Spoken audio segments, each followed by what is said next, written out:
বন্ধুরা সবাইকে আসসালামু আলাইকুম। আরও একটি নতুন ব্লগে আপনাদেরকে স্বাগতম। তো সবাই জানেন যে গত কয়দিন যাবৎ মানে খুব বেশি পরিমাণে বৃষ্টি হচ্ছিল। তো বৃষ্টিতে আমাদের অনেক ক্ষয়ক্ষতি হয়েছে, যেটা হয়তো বিদ্যুৎ না থাকার কারণে এতদিন আপনাদের সামনে শেয়ার করতে পারিনি। তো চিন্তা করলাম আজকে আপনাদের কাছে সামনে শেয়ার করি। তো সবচেয়ে বেশি ক্ষয়ক্ষতি হয়েছে যে আমাদের হাঁসের ঘর, যেটার মধ্যে আমরা মুরগির বাচ্চা বা টাইগার মুরগিগুলো রাখতাম, ওটা সম্পূর্ণ ডুবে গেছে। এই যে যেখান দিয়ে আমরা আসা যাওয়া করতাম, ওটা ওটা অলরেডি পানির নিচে, প্রায় 6 ফিট পানির নিচে চলে গেছে। তো যেভাবে বৃষ্টি হচ্ছিল, আমরা ভাবছিলাম যে আগের দিন রাত্রে আমার পুরো রাত ঠিকভাবে ঘুমই হয় না। কারণ হচ্ছে, যদি রাত্রে যে পরিমাণ পানি বাড়তেছিল, সেটা যদি হাঁস হইতো তাহলে হয়তো বা কোনো সমস্যা হইতো না। কিন্তু মুরগির ক্ষেত্রে যদি পানিতে মুরগি যদি ডুবে যায়, সেক্ষেত্রে মুরগি বাঁচবে না।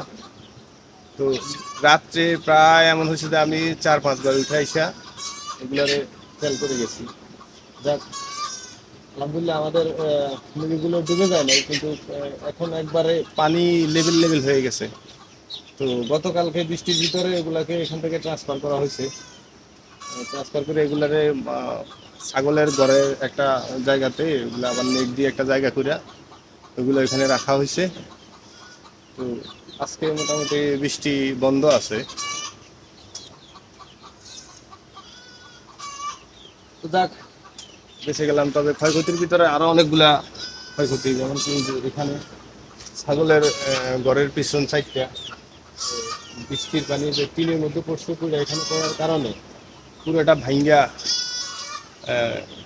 ভাঙ্গা বালি চলে গেছে, যেহেতু বালি দিয়ে বাঁধানো হয়েছিল। তো এখন মোটামুটি বৃষ্টি নাই, তারপরে এখানে যে প্লাস্টিক দিয়া যাতে পানিটা সরাসরি পুকুরে চলে যায়, সেই ব্যবস্থা করে দেওয়া হয়েছিল। আর বালি বস্তায় বুড়া, দেখতে পাইতেছেন নিশ্চয়ই, বালি বস্তায় বুড়া ওইগুলারে দেওয়া হয়েছে যাতে বালিটা ধুয়ে না যায়। তো এই যে দেখতেছেন একবারে পিলার গুলা সব ফিলার গুলা সব একবারে মাটির নিচ থেকে বেড়ে গেছে, এখানে প্রায় 3টা ফিলার। তো গতকাল রাত্রে এমন হয়েছে যে আমার গতকাল রাত্রেও ঠিকভাবে ঘুম হয় নাই। কেন ঘুম হয় নাই?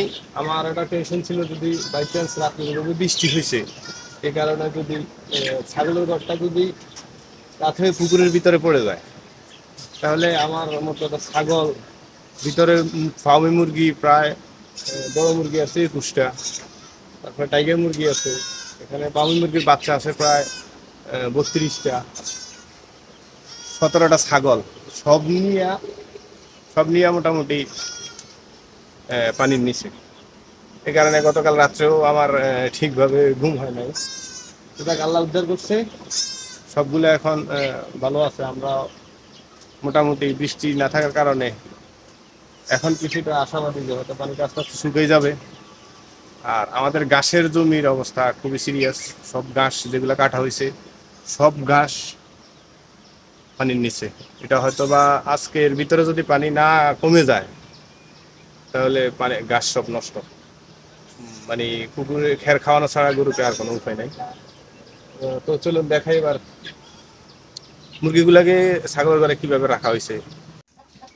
এই হচ্ছে আমাদের মুরগিগুলা। যে ওই পাশে নেটটা একটু উঁচু করে দিছি, দিয়া নিচে ইট দিয়ে দিয়ে দিচ্ছি যাতে ভিতর থেকে বের হয়ে যেতে না পারে। এই যে মুরগির বাচ্চাগুলা, এখন এগুলা মোটামুটি সুস্থ সবল আছে। যাক, আমি খুব চিন্তিত ছিলাম যে যে কোনো সময় যদি হাঁসের ঘরে যেগুলোতে রাখা হয়েছিল বাচ্চাগুলাকে, ওইগুলোটা যদি ডুবে যায়, তাহলে আমার বাচ্চাগুলা সব মরে যাবে। হ্যাঁ, দ্বিতীয়ত হচ্ছে গতকাল রাত্রে তো বললামই, অবস্থা খুব সিরিয়াস ছিল। যে যদি ঘরটা ভাইয়া পুকুরে পড়ে যায়, তাহলে ছাগল মুরগি যা কিছু আছে সব নিয়ে একবারে শেষ। ছাগলগুলা বাইরে গত 3-4 দিন যাইতে পারে নাই বাইরে, আজকে বাইরে গেছে। আর এখানে যে ফার্মি মুরগিগুলা বড়গুলো যেগুলো ডিম দিচ্ছে, ওইগুলা ওগুলোর কাছে আসলে অনেক চিল্লাচিল্লি করে। তো ভিডিওটা লং করবো না, বন্ধুরা, ভিডিওটি যদি ভালো লেগে থাকে তাহলে অবশ্যই ভিডিওটিতে একটা লাইক দিয়ে দিবেন, আর সাথে থাকবেন। আশা করি চ্যানেলটা অবশ্যই সাবস্ক্রাইব করে দিবেন, আর আপনার কোনো মতামত থাকলে অবশ্যই কমেন্টে লিখে যাবেন। ভালো থাকবেন সবাই। আসসালামু আলাইকুম।